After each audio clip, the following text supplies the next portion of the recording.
Selamat sore semuanya, selamat sore Bu Panca, selaku dosen mata kuliah Teknik Pemboran dan Peledakan. Sebelumnya izin memperkenalkan diri, saya Iska Rahmawati dengan NIM 0730230002. Sebelumnya saya izin mempresentasikan tugas saya, yaitu prinsip peralatan pemboran dan peledakan. Apa itu prinsip dari pemboran? Pemboran adalah proses melubangi tanah atau batuan untuk membuat lubang yang kemudian dapat digunakan untuk berbagai tujuan, seperti eksplorasi, produksi, konstruksi, atau geoteknik. Pemboran dapat dilakukan dengan menggunakan berbagai metode, seperti pemboran manual, pemboran mekanis, atau pemboran hidrolik. Apa itu prinsip dari peledakan? Peledakan pada tambang adalah proses yang bertujuan dengan penggunaan bahan peledak untuk menghancurkan atau memecahkan batuan atau tanah dalam kegiatan pertambangan. Keberhasilan dalam melakukan peledakan dapat dilihat dari karakteristik batuan yang diledakkan. Setelah itu ada hubungan dengan jenis batuan. Hubungan pemboran dan peledakan dengan jenis batuan yaitu pemboran dapat dilakukan untuk membuat lubang yang kemudian diisi dengan bahan peledak.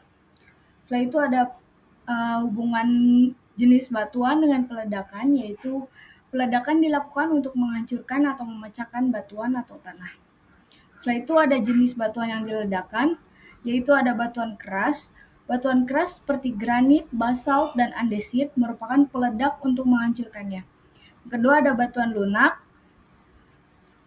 Batuan lunak seperti batu pasir, batu serpi, dan tanah liat dapat dihancurkan dengan cara lain seperti penggalian atau menghancurkan mekanis.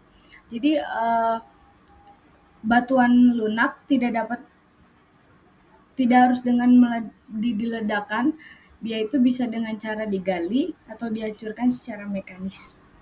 Next. Setelah itu ada hubungan dengan kondisi lapangan. Yang pertama yaitu ada kondisi lapangan di tambang terbuka. Yang pertama ada kekerasan tanah. Kekerasan tanah dapat mengaruhi proses pemboran dan peledakan. Tanah yang keras dapat memerlukan pemboran dan peledakan yang lebih intensif. Yang kedua ada kelembaban tanah. Kelembaban tanah dapat mempengaruhi proses pemboran dan peledakan. Tanah yang lembab dapat memerlukan pemboran dan peledakan yang lebih hati-hati untuk menghindari longsor. Setelah itu yang ketiga ada topografi lapangan.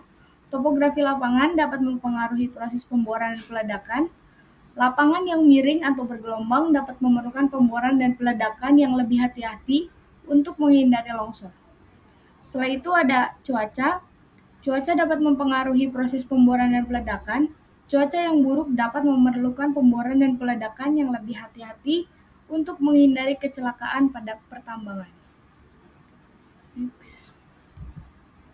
Setelah itu ada kondisi lapangan di tambang bawah tanah. Yang pertama itu ada kedalaman. Kedalaman tambang bawah tanah dapat mempengaruhi proses pemboran dan peledakan. Tambang yang lebih dapat memerlukan pemboran dan peledakan yang intensif. Yang kedua ada tekanan batuan. Tekanan batuan dapat mempengaruhi proses pemboran dan peledakan. Batuan yang memiliki tekanan tinggi dapat memerlukan pemboran dan peledakan yang lebih hati-hati untuk menghindari kecelakaan. Setelah itu ada ventilasi. Ventilasi mempengaruhi proses pemboran dan peledakan. Ventilasi yang buruk dapat memerlukan pemboran dan peledakan yang lebih hati-hati untuk menghindari kecelakaan. Setelah itu ada kestabilan batuan. Kestabilan batuan dapat mempengaruhi proses pemboran dan peledakan. Batuan yang tidak stabil dapat memerlukan pemboran dan peledakan yang lebih hati-hati untuk menghindari kecelakaan. Setelah itu ada alat-alat bor.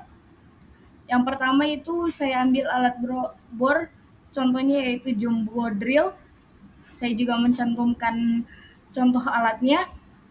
Jumbo drill biasanya digunakan untuk membuat lubang tembak di tambang bawah tanah dan juga pembersih batu gantung sisa peledakan di dalam tambang bawah tanah.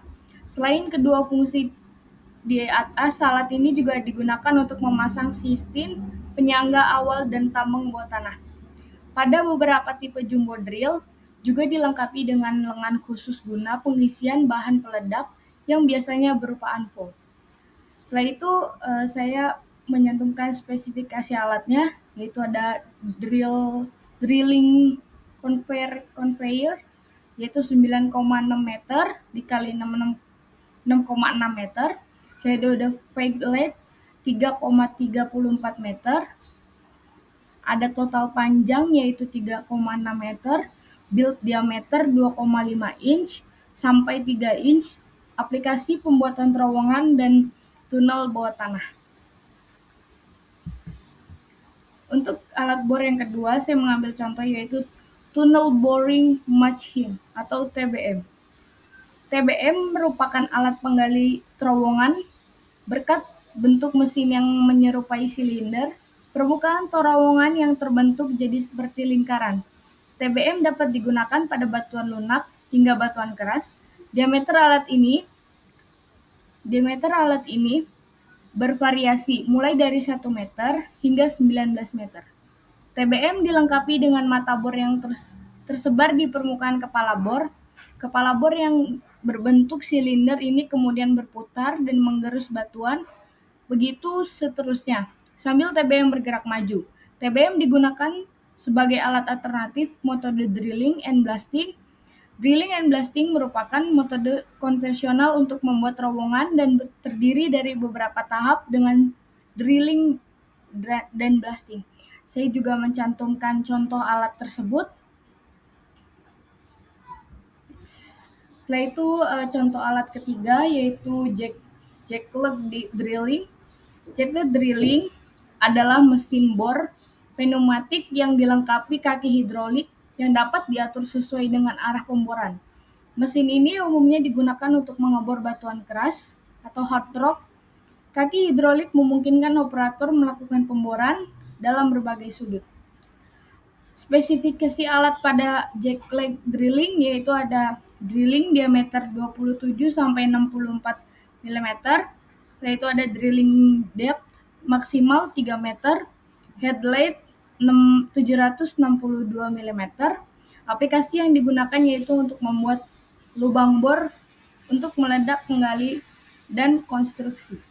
Saya juga menyertakan contoh alat tersebut. Setelah itu untuk yang terakhir yaitu ada resume paper atau makalah yang dipublikasikan dalam 5 tahun terakhir. Yang pertama yaitu saya mengambil contoh jurnal teknologi pertambangan Vol 6 nomor 1 tahun 2020. Penulisnya yaitu A.K. Sari DKK. Jurnal tersebut berisi tentang penelitian yang bertujuan untuk mengoptimalkan kegiatan pemboran pada tambang terbuka. Metode yang digunakan adalah analisis Gressier linear berganda untuk memprediksi diameter lubang bor yang optimal. Hasil penelitian menunjukkan bahwa diameter lubang bor optimal adalah 10 cm dengan kedalaman 15 meter. Untuk jurnal yang kedua yaitu ada Jurnal Teknik Pertambangan Vol 10 nomor 2 tahun 2022. Penelitian yang bertujuan untuk menganalisis faktor yang mempengaruhi pemboran untuk peledakan pada tambang bawah tanah. Metode yang digunakan adalah analisis faktor dengan menggunakan metode Principal Component Analysis atau PCA. Hasil penelitian menunjukkan bahwa faktor-faktor yang mempengaruhi pemboran untuk peledakan adalah kekerasan batuan, kedalaman lubang bor, dan diameter lubang bor. Dan untuk yang terakhir saya menampilkan daftar pustaka atau sumber-sumber yang didapat. Terima kasih banyak atas presentasinya. Kurang lebihnya mohon maaf. Wabillahi taufiq wal hidayah. Wassalamualaikum warahmatullahi wabarakatuh.